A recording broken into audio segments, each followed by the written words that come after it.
for the canvas, you have a full text of the Constitution that is there. You should read it. You need to read it. There will be a real brief, easy sort of constitutional quiz that you'll do next week.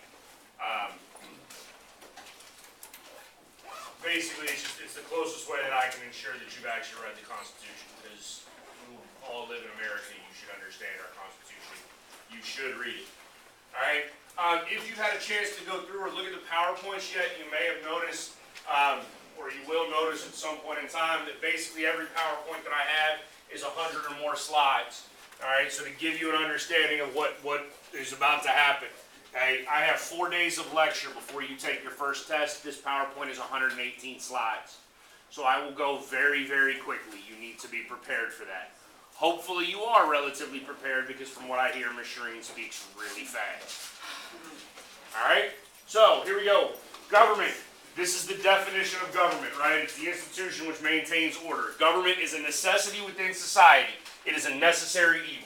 That's it. You just got to accept it. You can't get rid of government. Otherwise, that's called anarchy, and then we're all just going to kill each other. Okay? Government gets its power from the people. All right? Well, there's really two ways, right? Legitimacy or coercion. Okay? Legitimacy means that we give them power, that we are willing to obey the government because we recognize the government actually has some sort of authority. Coercive power or coercive force is generally what you see in sort of military dictatorships, or North Korea would be a good example of it today, right? That's coercive power. So when you speak out against Kim Jong-un, you wind up dead. Okay? Why do we have a government? Basic concept here is that government exists on what we call social contract theory. Right? This comes from Jean-Jacques Rousseau. So the idea is, we understand that this is America and we love freedom in this country, right? Yes. You all get that concept, right? Free America, hoorah, good job. We love freedom. Okay? We are not 100% free. At no point in time can we be 100% free. You cannot do whatever you want to do. All right? You cannot walk around and just punch somebody in the face, because then social order falls apart. Pass? You need to go get one from the student service window. All right.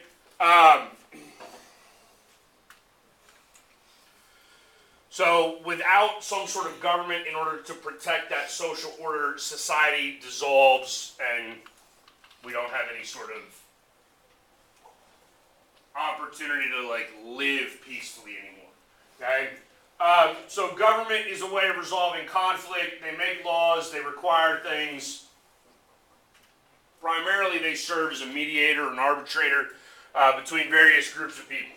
So again, if you and I have some sort of conflict, we can look to government to solve that. Okay? That's what our legal system is for. That's why we have civil courts and things like that. All right?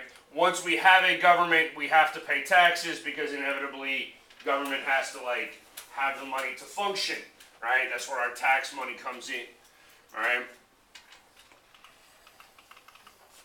Purpose, okay, protecting national interests or national security first and foremost. If you actually go and read the Constitution, according to the Constitution, our national government has about 6 real responsibilities or purposes. That's it. They're only supposed to do about 6 things. Now, hopefully you recognize that our national government does about 6 million. All right? But according to the Constitution, there should only be 6. Okay? So, one is security. Okay? That's an important one.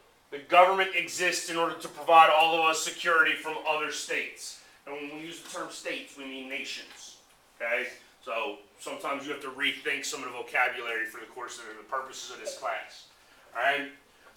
As a part of providing that security, they're going to provide normalizing relations with other states, right, or other countries.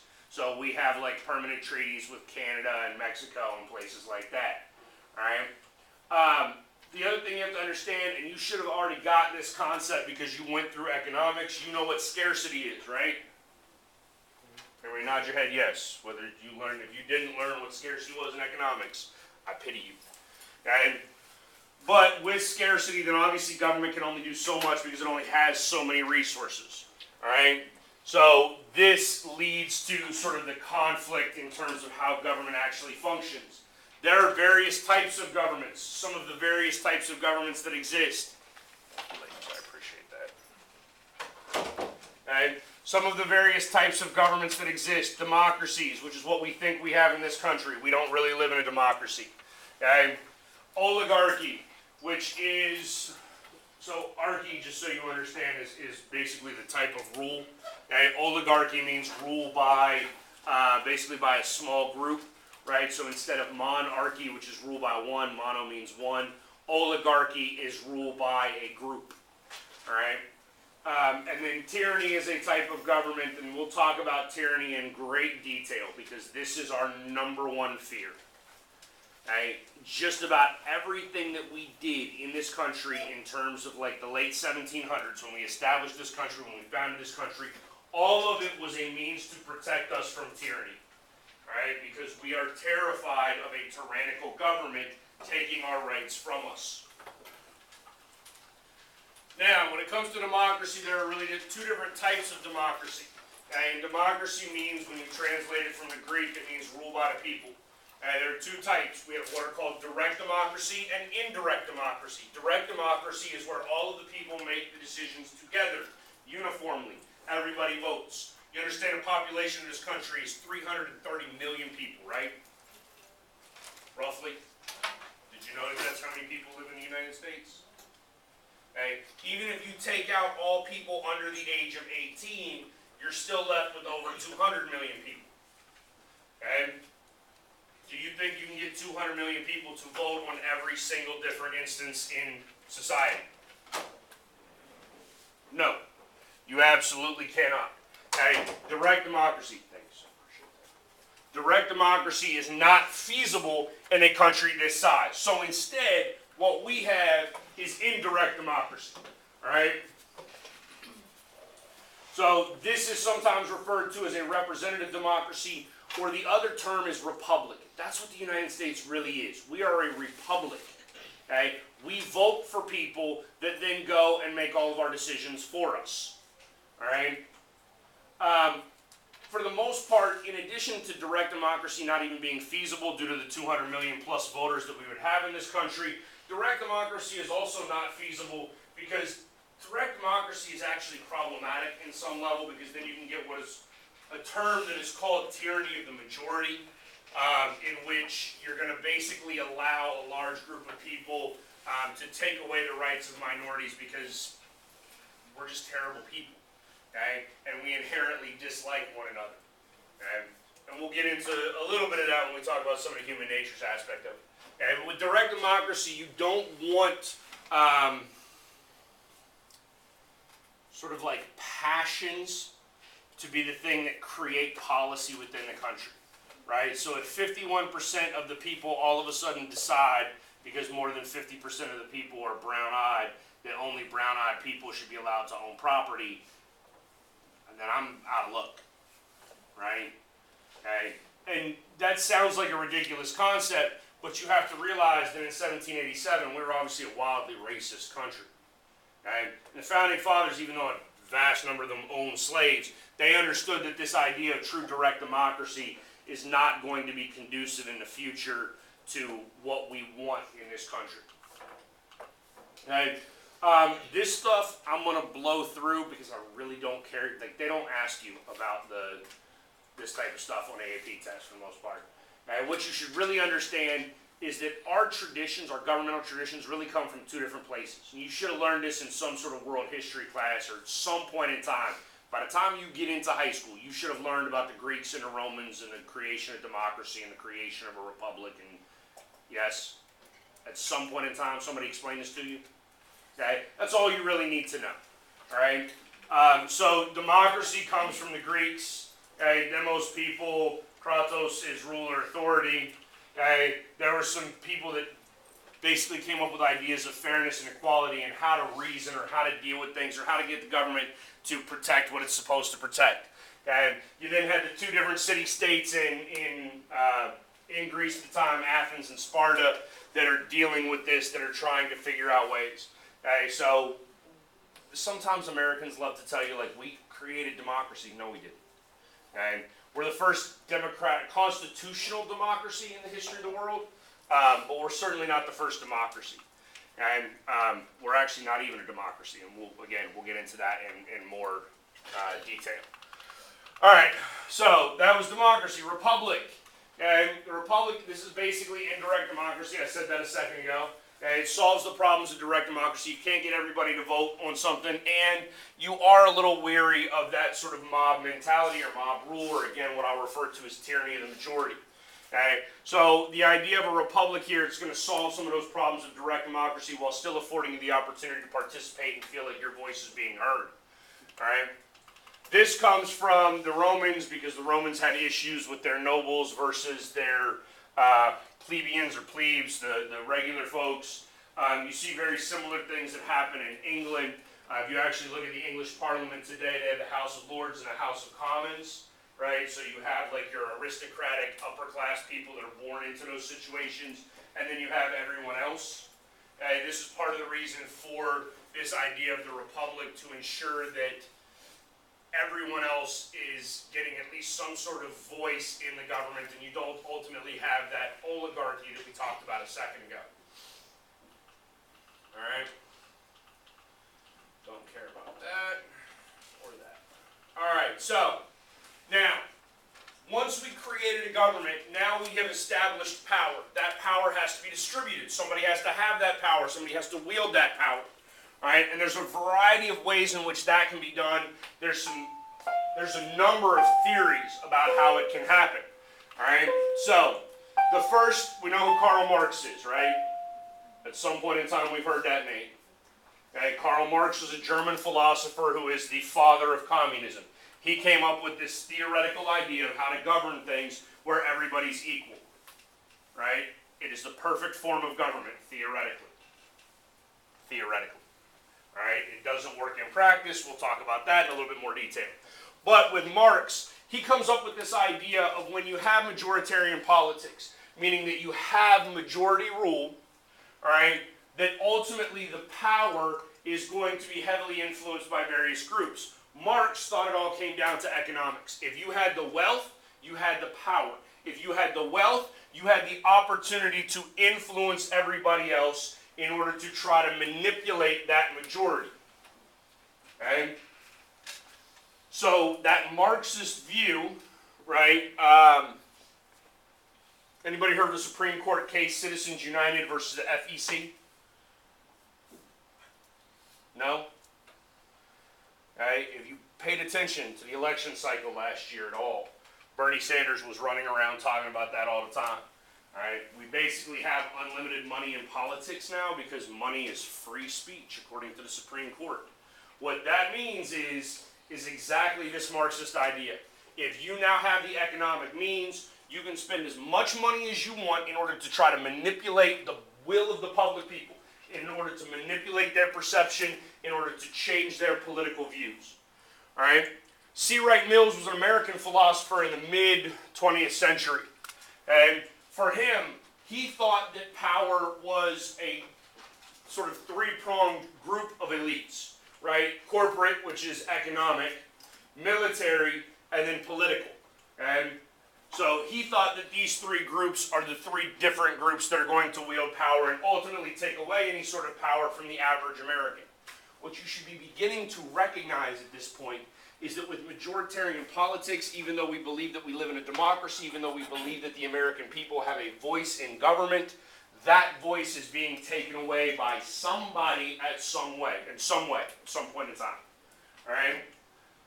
Finally, Max Weber believes that it's the bureaucracy that's going to do it. And you probably don't know what the term bureaucracy means yet. Bureaucracy are all of the people that work for government on some level, on a very, very local level.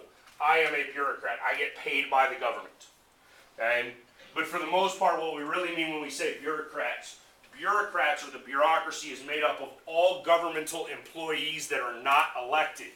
Okay? Meaning tax collectors, policemen, firemen, FBI agents, CIA agents, EPA, whatever. Okay?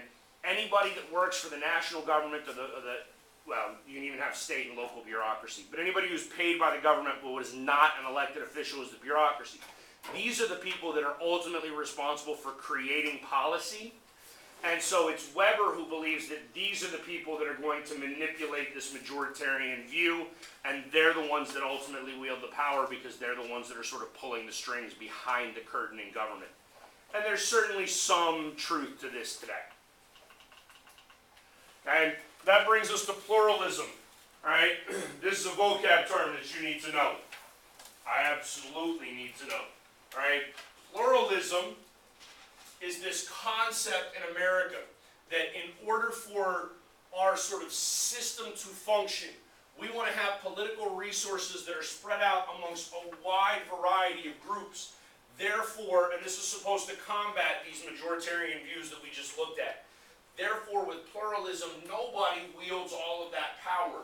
Instead, the power is dissolved amongst a large number of groups. Those groups then have to work together. They have to compromise from time to time. Sometimes you're going to work with me. Sometimes you're going to work against me. All based upon what we believe in a given instance.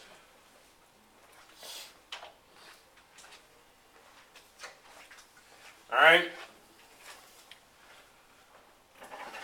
Pluralism is a positive thing. Okay? In fact, if you look at how our government is actually supposed to function, and if you look at the sort of ideal democratic republican form of government, okay, you have pluralism, you have power spread out amongst a wide variety of groups, and then those groups ultimately make compromise, they work with each other, okay, they're going to shift their alliances from time to time. This group might work with this group, and then on the next issue they might work with a different group, ultimately leading to a situation where the majority of people are pleased with what's happening. Okay? You don't ever get everything that you want, but you get enough of what you want in order to feel like progress is being made and we're doing things correctly and we're moving forward as a society. Okay? So this is all the theory on how it's supposed to work. Does this happen? The answer is no. Okay? Instead, what we have is hyper-pluralism. This is another vocab term. Okay? So hyper-pluralism is basically the concept of pluralism gone sour. Now, these various groups feel as though they are so strong, as though that they wield so much political power that they are no longer willing to compromise. They are no longer willing to work with one another. Right? Now, with the pluralism or the hyper-pluralism concept, you have a vast number of groups, right? So you have more than just two groups. But the easiest way for me to explain this to you is look at our Congress today, right?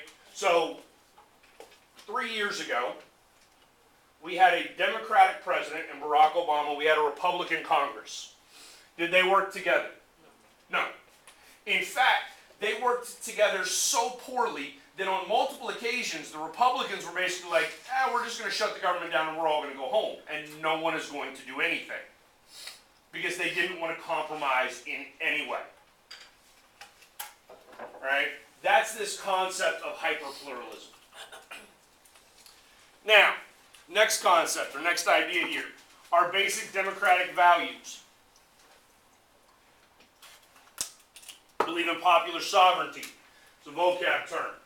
Right? Popular sovereignty is this concept that power exists because we, the people, allow it to happen, that government is allowed to function because we recognize the authority of government, because we give government that power. Therefore, ultimately the power lies with us. If the day comes that we no longer believe that our government is doing what is in our best interest, if the day comes that we no longer believe that our government is serving us, we stop listening to the government, we rise up and overthrow the government. That is actually constitutionally sound. Okay? It's actually in the Constitution. Alright? Next, we believe in respect for the individual. Okay? And we'll get to this in a little bit more detail on the next unit when we talk about sort of our political ideologies and political beliefs. But basically in this country, we believe that we're all a bunch of individuals who are capable of greatness all on our own. Okay? The purpose of government is not or the purpose of sort of our society. It's not for us to serve the government, but rather the other way around. The government should be serving us. Okay? If you ever want to watch a really interesting political movie, there's a movie called V for Vendetta that actually talks about the fact that government should actually be afraid of its people, not the other way around. People shouldn't be afraid of the government. Government should be afraid of the people. Okay? That's this concept. The individual is more important than the collective. Next, we believe in liberty. Liberty is a vocab term. Liberty just means freedom. I will use the term liberty regularly. Liberty is simply freedom. We believe in freedom in this country. All right? Next, we believe in equality. Is that true? No. No, it is not. Okay? It's not true. Alright? And don't ever think that it is, because I'm going to tell you right now, if I asked every single one of you in this room, who is the best person in this room, you should all have the exact same answer.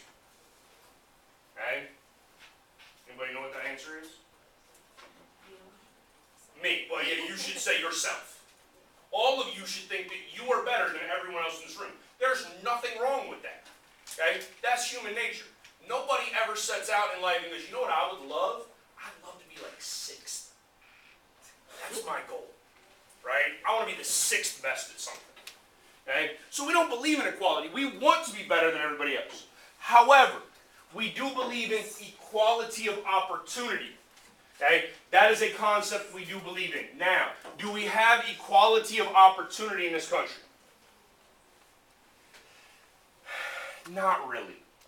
Okay? We believe in it. We try to achieve that. But true equality of opportunity is almost impossible to achieve because people they start out in life. They're born in different situations. Okay? So I grew up in a one-stoplight town in West Virginia. Okay? The equality of opportunity did not exist there. The people that I grew up with, we were taught growing up that once you learned how to read and you could do basic addition and subtraction, you were pretty much done with school. Okay? Because the only two careers that you could have in life, you were going to work in a coal mine or you were going to drive a truck. That's it. Okay? Those were your opportunities. Okay? Where I come from, people didn't go to college. Now, obviously here, I bet you over 90% of George Ranch thinks they're going to college. Right? Okay? I bet you 50% of George Ranch is able to graduate from college debt-free. Okay? Either taking advantage of scholarships or because mom and dad had that much money in the first place. Okay? So the equality of opportunity doesn't always exist, but we want it to. We do believe in it as a fundamental idea because the truth of the matter is if you're willing to do whatever is necessary, you can overcome your situation. Again, for some people it's a lot easier to get to the finish line than it is for others. Okay? But everybody could reach the finish line if they were willing to work hard enough. We do believe in that concept. Alright? Some of our processes then that have to go along with these things. We believe in free and fair elections. Okay? Do we have fair elections? No? So you think people cheat us on the elections?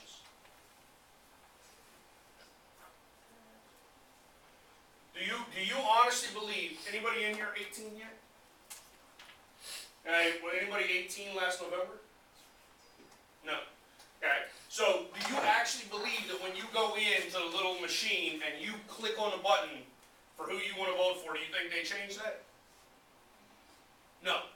So we have fair elections, right? I mean, for the most part. We'll learn about a couple of instances when they're not really fair. But for the most part, we have fair elections. You go and cast your vote goes for who you asked it to go for. Do we have free elections?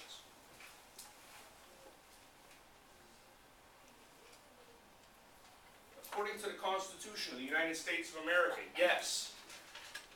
We have to. It's actually the 24th Amendment. 24th Amendment to the Constitution says you cannot have poll taxes, meaning you cannot force somebody to pay in order to vote.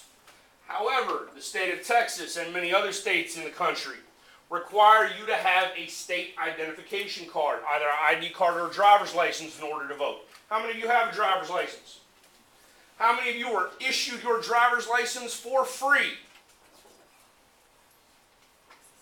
So if having a driver's license is a requirement to vote and you had to pay for your driver's license, do you have to pay to vote? Yes.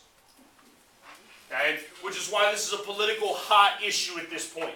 Because requiring an ID should be a violation of the 24th Amendment. Okay? Should be.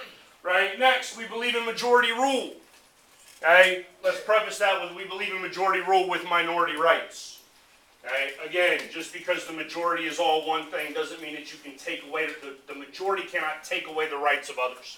Alright, and when we get into the Universal Civil Rights and Civil Liberties, we'll talk about that in more detail, because that's really the purpose of the courts. The purpose of the courts is to try to check the tyranny of the majority. Alright, we believe in freedom of expression. We believe in the right to assemble and to protest. Alright, and some of these are basic provisions now that are showing up in the Constitution, that are showing up in terms of our Bill of Rights. Alright. Some of our structures, all right, federalism, we're going to go through all of these in way more detail, all right? So for right now, just make sure that you understand. Federalism is a vocab term that we'll talk about in detail. You need to make sure you understand this concept of federalism. Federalism basically means that there's a division of power between the national level and then the state and local level, all right? We believe in separation of powers. You should have learned this in like 5th grade and then again in 6th grade and 7th grade and 8th grade and 10th grade. Like, we have 3 branches of government, okay? So, legislative, executive, and judicial, right? Powers are separated amongst the 3. Then we have checks and balances where they check the 3. And then for us, we also believe in constitutionalism, which means that the Constitution of the United States is the predominant document. It is law in the United States. You cannot or should not be able to violate the Constitution at any point in time. That being said, we just talked about a possible constitutional violation in terms of requiring you to have an ID to vote. Right? Some of the people that come up with these theories or these ideas, and every now and then these will actually show up on tests. There's 3 philosophers that I would like for you to understand by name. One is John Locke. Okay, that's this guy right here. Locke is the one who comes up with the concept of natural rights, right? Or at least we're the ones that we attribute natural rights to John Locke. Believe me, he's not the only guy that ever thought about it. But for our political traditions, we attribute natural rights to John Locke. And John Locke's natural rights were life, liberty, and prosperity. We changed that to life, liberty, and property. All right. So basically, Locke's idea here is that government exists in order to sort of secure the public welfare. All right. Other sources in terms of the Constitution, Locke is an Enlightenment thinker. He comes out of that concept. You should have learned about that in a world history class at some point. The other 2 that I would like you to know are Rousseau, which is R-O-S-S-E-A-U, I think. Rousseau is the one who comes up with the social contract theory. He's the one that we generally attribute that concept to. And then the other one will be Montesquieu, and we'll go over Montesquieu in a little bit more detail because he's the one that comes up with this concept of separation of powers and some of our checks and balances ideas. All right, so looking at our Constitution, although we do love to claim to be the first constitutional democracy in the history of the world, understand that we get our Constitution from a wide variety of sources. Obviously, we were a British colony, so a lot of what we come up with comes from British tradition, and then some of that British tradition was borrowed from the Greeks and the Romans and things like that.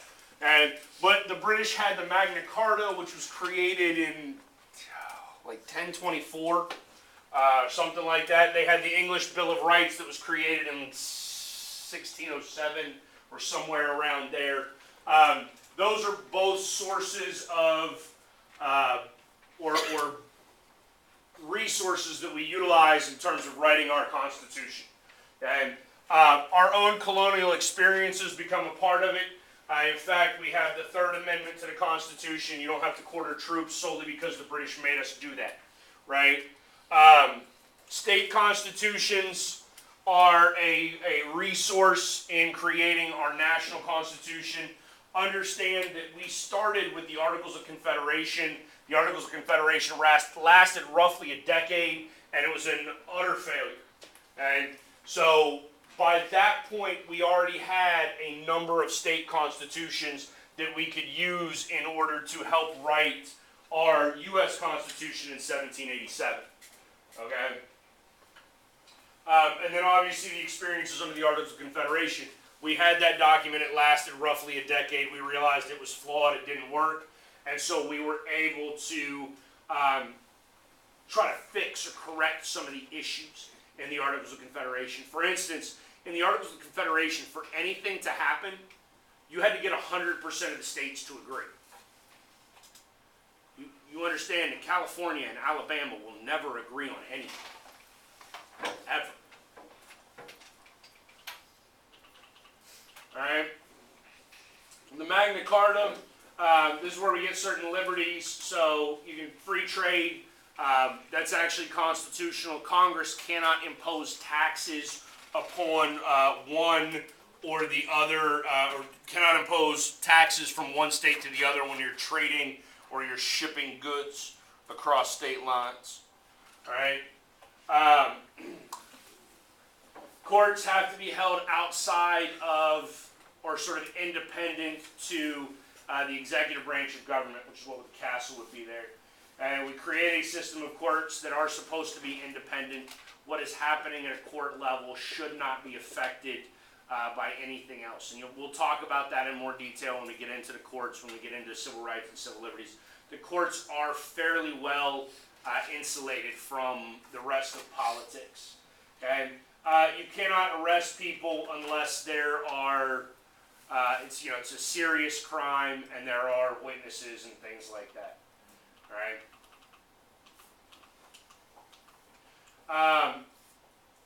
Again, can't be arrested without credible witnesses. You can't be thrown in jail without a guilty verdict. A lot of this goes into what we call due process of law today. You absolutely can have your freedom taken from you so long as due process is followed. All right.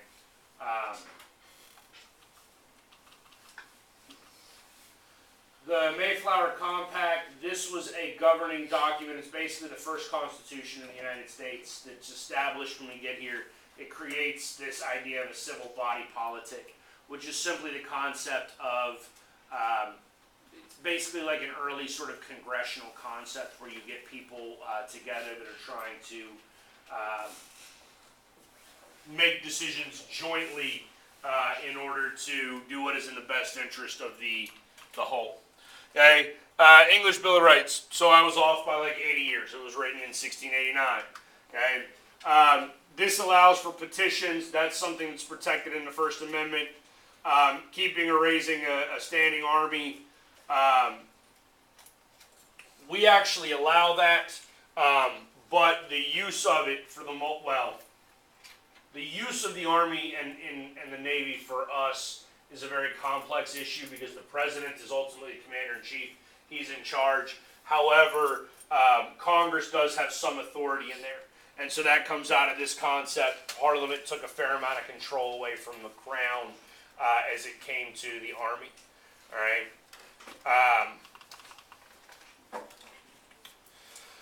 Freedom of speech, that comes out of the English Bill of Rights. That's one of the most essential freedoms that we have in this country. Right? If you lose, in fact, and at some point in time we can debate the Bill of Rights and what are the most important rights within the Bill of Rights. But if you lose freedom of speech, you lose a whole number of other rights subsequently that are absolutely essential, which makes freedom of speech one of the most important for sure. All right. So a little background on the Articles of Confederation and some of its weaknesses. Can't tax under the Articles of Confederation, which, look, taxes are terrible. You'll learn that when you start paying taxes. Like, how many of you have a real job?